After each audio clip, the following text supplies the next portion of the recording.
The name Florian comes from Latin and means flowering. There were a few Catholic saints with this name, but the most famous of them is Saint Florian from Citium, the martyr.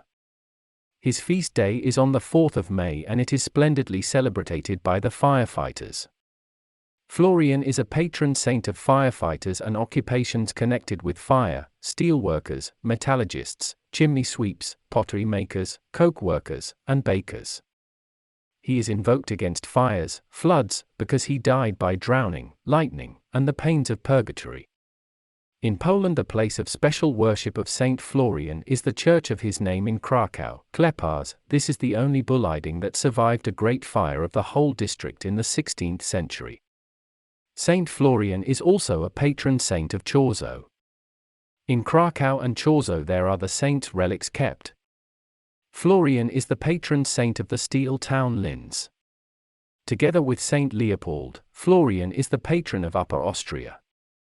The cult of Saint Florian was especially alive in cities at the time when the main building source was wood, and tight housing contributed to fires.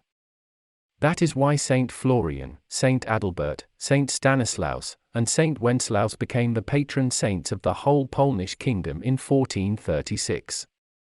Florian was born around 250 AC in today's Austria, that once was a part of Roman Empire. He was drafted into the army and he was quickly promoted. One of the greatest problems for a medieval town was fire, which always spreaded rapidly from one wooden house to another.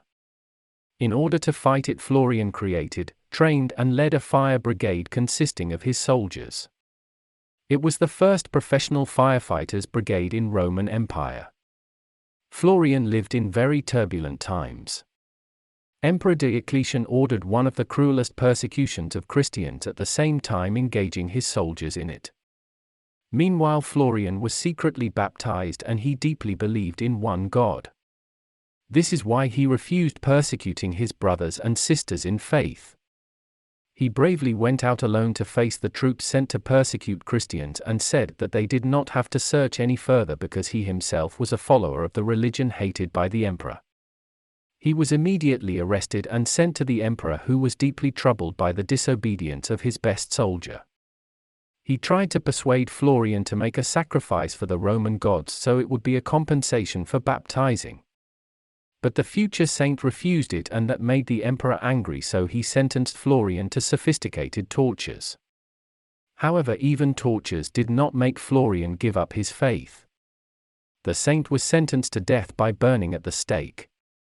Seeing Florian was so brave, none of the soldiers was able to set a fire. The commander decided to execute him by drowning. Florian had a mill wheel put around his neck and he was brought to the bridge over the Enns River. But again none of the soldiers dared to hurt the saint as he was praying fervently. Suddenly somebody stepped out and pushed Florian into the river. However, the soldier paid for this deed with immediate blindness.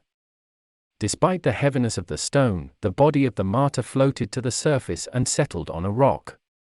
Soon an eagle landed nearby to guard the saint's body until a proper burial.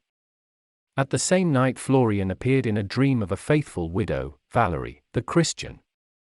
He asked the woman to take his body and bury it in a distant place. Valerie did not hesitate, and despite the danger she went down to the river. She took the body out of the water, put it on a cart and covered it with brushwood, and then she started a long, tiring journey to the place she saw in the dream. When she was asked about the destination of her journey by the soldiers, she explained she was carrying wood to build a fence. That day the heat was unbearable, so Valerie and the oxen pulling the cart almost died of thirst. The woman started to pray for saving her, and at that moment a spring gushed out from the place where she stood. The water filled her and the animals with incredible strength. Thus she could transport Florian's body and bury it without any problems or much effort. Soon in the place of the grave a church was built and then a Benedictine monastery. Miracles began to occur through the intercession of the saint. When invoked during a fire in a village, he appeared and put the fire out with just a jug of water.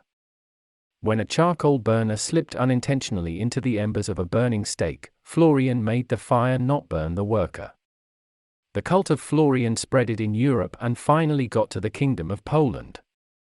King Casimir the Just got a permission from a pope to bring the saint's relics to Krakow. The horses which transported the precious cargo arrived to Kleparz, but they did not move from there until it was decided that in the place where they stood there would be a church of Saint Florian. Several hundred years later, the church was the only building in the district that miraculously survived the Great Fire. Today Saint Florian is especially worshipped by firefighters as he is their patron saint. An order of his name is the highest awarded decoration of National Fire Brigade. The symbols of Saint Florian are a flag, a jug of water, a burning house. The flag is a symbol of a leadership and also of peace. Saint Florian does not come to the faithful as a soldier but as a guardian. The jug of water was a part of firefighters' equipment.